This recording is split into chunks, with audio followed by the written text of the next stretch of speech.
Hi everybody, and thank you so much for taking some time out today to listen to this presentation that I have for you that is super near and dear to my heart, but it also bugs me a little bit. I want to start off by showing you a series of images, and these images are, there's no graphics, so you don't have to worry about covering children's eyes, none of that. These images get you thinking. And I want you to start thinking about how they make you feel, what you think about when you see these images, and how you best associate with them.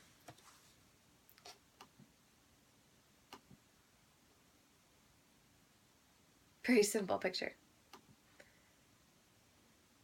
Very touching.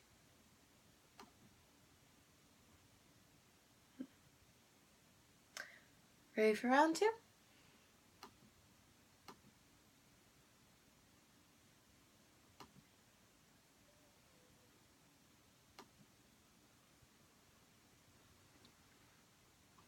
So now that you have a chance to think about it, I have a story for you. I'm 22 years old, and I suffer from anxiety and depression, and because of it, I have to have a service dog. A lot of people believe that anxiety and depression should not receive service dogs, but they should only have therapy dogs. And that is what a service dog that deals with anxiety and depression it should be classified as. Now, the type of anxiety that I deal with is a social anxiety.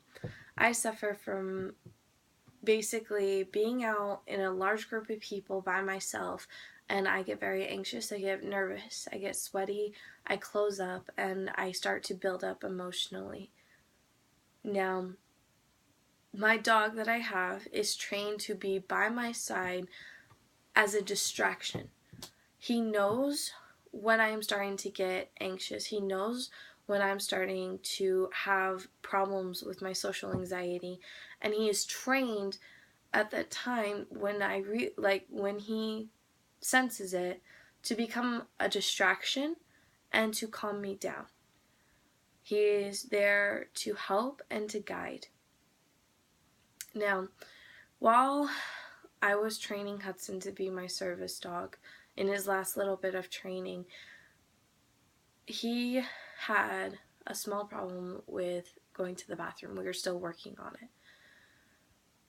Now, understand that social anxiety makes it that I don't want to deal with confrontation at all. And I was at Walmart, and he had accidentally gone to the bathroom on the floor. And I stood next to the pile, and I had offered to clean it up, and I had a lady who came up to me, and she sat there and was like, "Why do you even have your dog in the store?" And at this point, I hadn't received Hudson's official vest. It was still in the mail, and his training vest had become too small because he was no longer a puppy. And so I explained to the lady that he is my service dog, and she sat and she confronted with me. She did not want to believe me. And if it wasn't for the fact that Hudson was there to keep me calm, which he did after his little accident, he did do what he needed to do. And if it wasn't for my best friend who stood by me and explained that he was still in training and that we were willing to clean it up, I would have gone into a social withdrawal, which means that I would not have wanted to go out for about a week. Now, I want to cover some things with you. Basically, myths versus truths, because there are a lot of things about service dogs that people don't understand or have this genuine belief about, that they don't want to know the difference. So, myth versus truth number one. Myth number one: only people with severe disability need service dogs. I can tell you, without researching it, that sometimes the most unlikely people need service dogs. Now, if somebody looks at me and they see Hudson, they're not instantly going to think, oh, I wonder what her disability, or I wonder, how long it took for her to train. I wonder what kind of dog. No, they're going to look at me and they're going to wonder, why does she need a service dog? What is so important or so wrong with her that she needs a service dog? I had a security guard one day stop me and asked me if my dog was a security service dog. I looked at him and I said yes. I showed him his vest, I showed him his badge, and I showed him my paperwork, his little tag that I carry with me. The security guard looked me up and down, looked at Hudson, and told me to be on my way. And to me, that is a judgment that a lot of people with anxiety and depression, with PTSD, we all suffer from that judgment.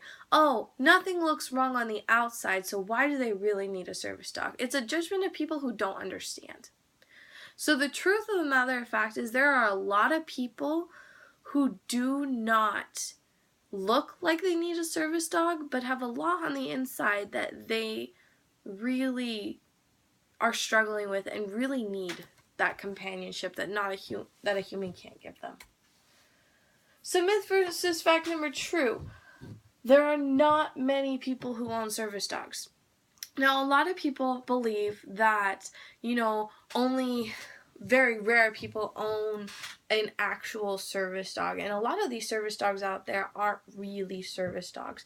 That is not true. According to a research done by the AKC, the American Kennel American Kennel Company Association, there are over 20,000 service dogs out there. Now, in the United States as a whole, there is a total of about 70 million dogs. Roughly about 56% of the U.S. population owns a dog. And out of all of them, there are 20,000 of them that are certified service dogs. 10,000 of them alone just being eye-seeing dogs. So the truth of the matter of fact is there actually are quite a few people, because that was a number back in 2011, and the number since then has almost doubled. Myth number 3, service dogs are not allowed everywhere. This is not true. When a service dog has a vest, he's allowed in any restaurant, any facility, any place that a human is, because that dog is supposed to be allowed to be with its human at all times. And because of an act passed in 1990, and this act is still being revised every so often today, it's called the American Disability Act, these dogs are legally allowed to go anywhere. So why should you care? What's the big deal? I want you to think about this. What if you had a son or daughter that needed something and you couldn't figure out what, but it was like they needed a companionship, and it was a companionship you couldn't provide. And I want to share an example with you. I want you to meet Kai. Now, Kai here is a 5-year-old boy who has autism. And his family was living in Japan, and they didn't know what to do. So they looked online into a shelter that's called Paws for Kids. And it's a very popular association that helps children at young ages be able to receive service dogs. And they found a dog. So in October of 2016, Kai met Tornado, his service dog. Tornado was specifically trained for Kai's needs and abilities, and because of that, Kai is now able to do things normally, but with a dog that is there and trained for him. Now, I hope what you take away from this is that service dogs and people are just as important as everybody else. Kai is an example. I am an example. Service dogs are needed throughout everyone's lives who truly need them.